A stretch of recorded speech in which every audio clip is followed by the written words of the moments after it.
Assalamu alaikum. Now our lesson will be ma haza. Ma means what. Haza means this. What is this? Ma haza. What is this? Haza baytun. This is a house. Ma haza. What is this? Haza baytun.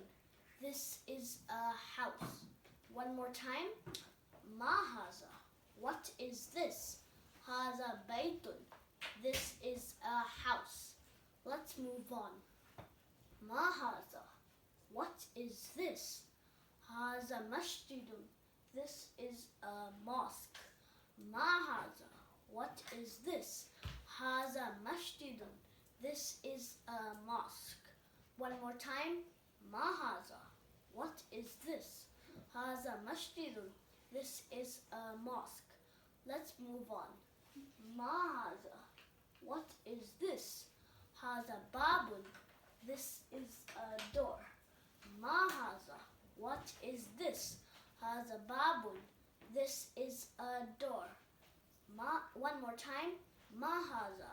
What is this? Haza babun. This is a door.